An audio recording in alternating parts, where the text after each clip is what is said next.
Welcome to Roadshow Shootout, where usually we take two cars that are competing on the market and tell which one you should buy.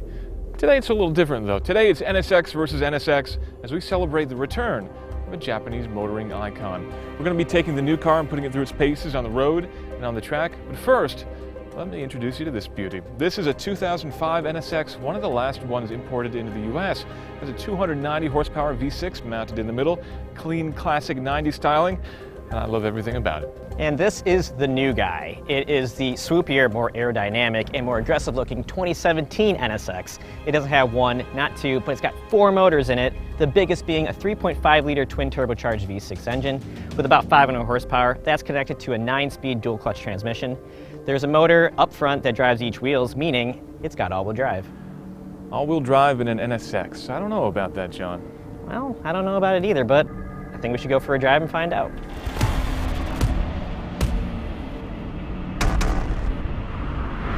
Now I know everybody wants to know about the new NSX, but we're starting here in the classic, in the original. And I gotta say, it feels pretty good. Now obviously it's very 1990s in here, but it's also very simple. You know, you turn the key to start, you pick your gear and you go. You don't have to worry about drive modes, you don't have to worry about a battery charge or anything like that. You just drive like a classic car. That's right. I mean, compared to today's standards, there's not a whole lot going on in here. There's no navigation, there's no satellite radio or anything like that. I mean, we have a Bose tape deck here. And a CD changer in the trunk. We have a CD changer, but it does play MP3s That's too. right. So that's high tech for... Get your totally legal music collection in the trunk. That's good. Exactly. Besides all that, like you said, it's just a simple car. 6-speed manual transmission, a 3.2 liter V6 engine, 290 horsepower. Plenty to get into a little bit of trouble on the street. Plenty of trouble, I think. I think so.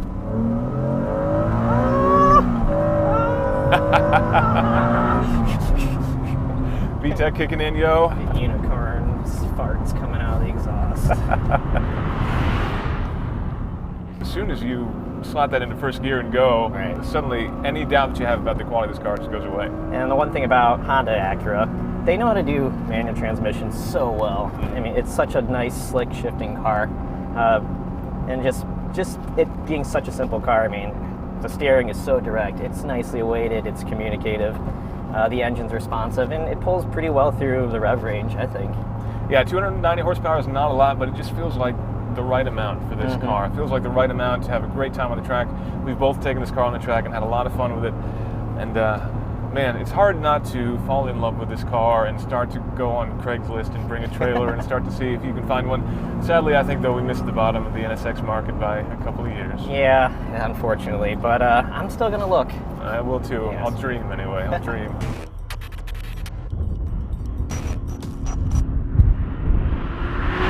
So we're in the new car. This feels like a completely different car. It's hard to really find any parallel between the two, except this has a steering wheel like that one does. It doesn't even have the same logo on the steering wheel. Things are way different. There's way more stuff going on. It does have a V6 engine, but it's twin turbo now. So it's got 500 horsepower coming out of that. And then it's a hybrid system. So there's two electric motors driving the front wheels, meaning it's got all-wheel drive. Another electric motor in the back. Right. So net horsepower was 573. And then we don't have a 6-speed manual transmission anymore. We have a 9-speed dual clutch transmission. So we've got almost twice the horsepower. Right. And we've gained, what, about 700 pounds-ish? Yeah, this is about 3,800 pounds, a little bit more. It's got power seats in it, so they said like 3,820 roughly. Old car is about 3,200 pounds. Now we've got a lot of different driving modes here. In the old car, you just get in, you turn the key, and away you go. The new one, we've got this massive dynamic mode dial here in the middle. We're in quiet mode right now because we're just kind of cruising down the road, but as we turn it right, we go into sport mode, which is pretty similar, but now the gasoline motor will kick in more early and give us a little bit more power, but we still got the soft suspension, we still got the soft, lighter steering, but then we can go into Sport Plus mode. Now the engine gets a little bit louder.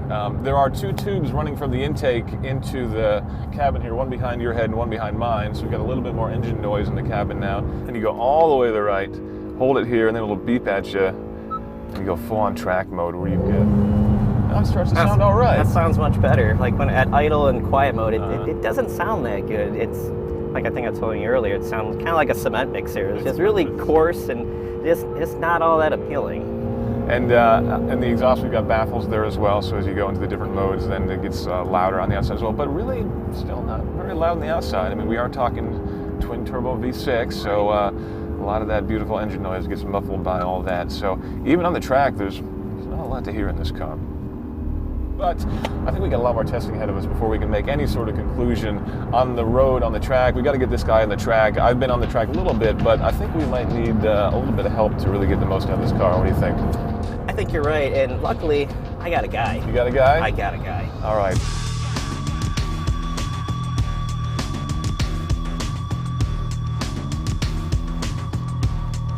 Mr. Graham Rahal, Honda IndyCar driver, 2 wins last season, right? Yep, absolutely. Youngest winner in history, something like that? Yeah, it's a fantastic year for us last year. Excited to get going for this year. Well, it's a privilege to have you here, and we're starting off in the older car. This is the 2005 NSX.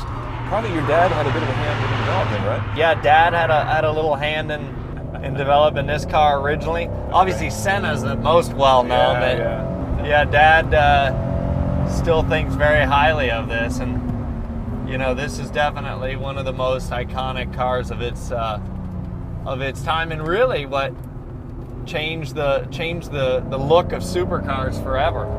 Yeah, this was underpowered compared to its competition, but it just has such a great balance and such a great feel, which I'm sure you're experiencing and enjoying at the moment. What are your thoughts on this car, you know, 15 years later? You know, it never disappoints. The power band is pretty good, I think, you know, but the balance, like when you need to get that front to tuck, man, does it go. It's only about 290 horsepower. This is the later motor, the 3.2 liter, but it just feels like that's just the right amount for this chassis, the way it's set up. When I first heard about this car, everybody said to me, but you got to understand, the NSX, it's the best driver's car because everything you ask of it, it does. And I was like, yeah, okay, you know, I've heard this before. But once I actually got to drive it, and even right now, just experiencing it, it's true.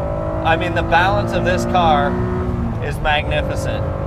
And the gearbox is pretty damn perfect for, you know, for its age. Yeah, Honda absolutely knows how to make something feel great in terms of handling, in terms of shifting, in terms of everything. And this is, you can say this is the pinnacle. This is pretty damn close. And that this car lasted on the market as long as it did with, as you mentioned, so few changes, pretty testament to how great they got it right out of the gate. Yeah, I mean, I'll say you know, through that section of track right there, you know, you're working the tire pretty hard, and you know the car accepts it extremely well. Man, how cool is this thing? It's pretty great. So yeah, one hot lap's cool with me. I'll be timing you manually.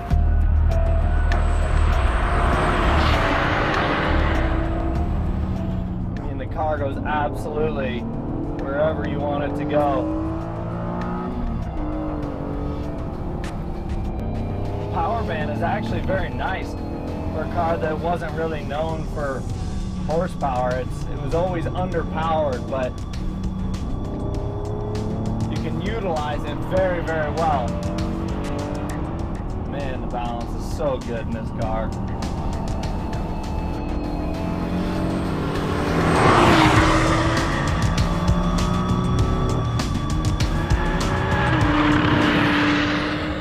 It does feel like it understeers, which feels like a safe way to enter the corner. If you're a little bit too hot and you lift off the gas, it's going to understeer a bit. You just get back on the throttle a little bit, and you can really feel those front motors pulling in. Now, I drive all-wheel drive cars. I have a couple Subarus, and you expect those cars to understeer, but it just feels like the torque vectoring and everything else just helps to pull the car right through. The torque vectoring is impressive with this car, and actually where you will feel it the most is in the rain. First couple times I drove this car, it was in Ohio and it was raining. When I'd launch out of the corner, you could really feel the torque vectoring, which was impressive. In normal drive, on track mode, it actually shifts extremely well. It is probably the best system that I have used that I feel like is the most thought out, and when the driver would really want the shift done, or what gear you would want to be in through a corner. But I see that you're still shifting yourself, though.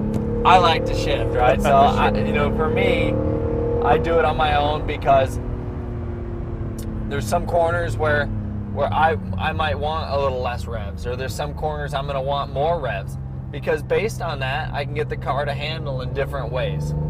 So again, the nice thing about this car, similar to the old, is you can make this thing do what you want based on how you drive it.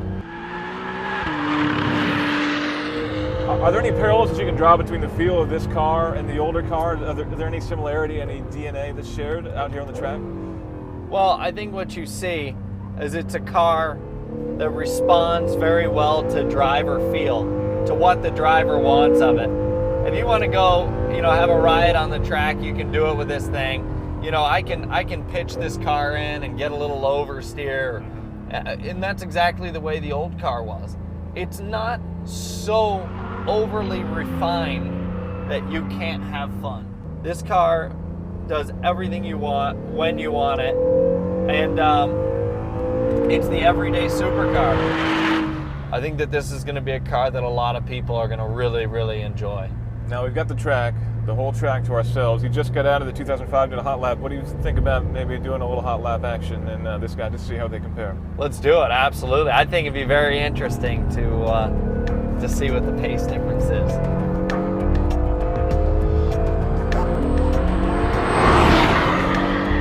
The torque vectoring, the car pulls so well off the corner.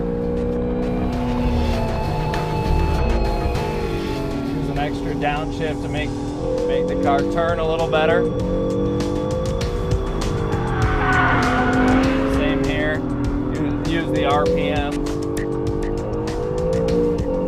Get the balance a little bit better. Onto the front straight. Finish our lap. All right, Graham, you just come off the track in the 2017. I've got your lap times here. In the 2005 model, you did a 134.3, which based on what we've seen is a pretty damn good time here. 34.3, all right. I've got the time for the new car, but before that, I want to pick your brain on a couple of things. We're talking $150,000 to $200,000-ish for this car. That's a pretty nice territory to be in terms of a lot of choices. We got R8, we got Porsche 911 Turbo, even a 570S. Where does this car fit in compared to all those cars? Because I know you've driven a lot of those cars. I think what you have to look at is the usability of all of them. I think that's where the R8 has kind of stood out. Of course, the turbo, turbo as well. This thing can really become an animal or very tame depending on what you want. The 9-speed gearbox is spectacular. I think you're really getting a great bang for your buck with this product right here. You're definitely getting a faster car too. I've got your lap time. You ready? I'm ready. The old car again, he did a 134.3. In the new car, a 121.9. All right, 13 seconds. Yeah, we'll take that. I'm not surprised. They're both amazing cars. They're so much fun. It's always great to drive the original NSX. My dad was a big part of that car in its day, and so for me to have a small part in this is spectacular. But I think the one characteristic you see in both of them is it puts a smile on your face. No matter what you're doing, you can make this car do what you want. You can make that car do what you want.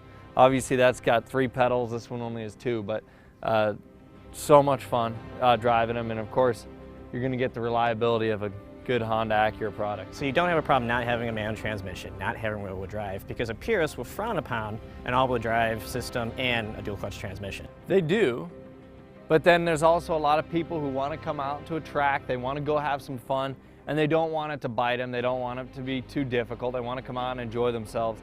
And I think that's what this car is extremely good at. Out on the track playing around, I can still get 4-wheel drifts in this thing without any problem, similar to what you can with this. I think this is the technology of its day. We all the purists like the manual transmission, but the manual transmission really can't compete with what the dual clutch can do nowadays. So, you got to take it for what it's worth. And, for me, depending on where you live, I spend a lot of time in Southern California. Using a clutch pedal in LA traffic is not something I want to be doing. So you'll probably find me in this much more often. All right, Graham, thanks for taking some time out of testing for joining us today. Thank you, guys. Now, at the end of every shootout, we've got to pick a winner, and I got to say, the choice isn't as one-sided here as I thought it would be. I definitely appreciate that car. The new NSX is really impressive on a lot of levels. On the track, on the road, it's really great, really comfortable. You can definitely drive that car every day. But for pure driving pleasure, my heart's still with the old guy. And I have to agree with you that, like you said, I agree that car, for every day, for what Acura had to do to build a modern day NSX, it's exactly what it should be. When this car originally came out, it was just so different from anything else out there. And you can say the same thing about the new NSX. Yeah, this is really an engineering powerhouse. It's like they've put so much attention to detail into every aspect of the car, but yet I still find myself wanting to take this out for another lap. I have to agree, and it's always been one of my favorite cars too, just growing up and being a Honda Acura fan. And yeah, there's just something so alluring to it that it's undeniable, and I'd end up with this. So the new NSX is an amazing feat of engineering, and for a day-to-day basis, it'd almost certainly be the better one to live with, but our hearts and minds are still drawn to this, the first generation.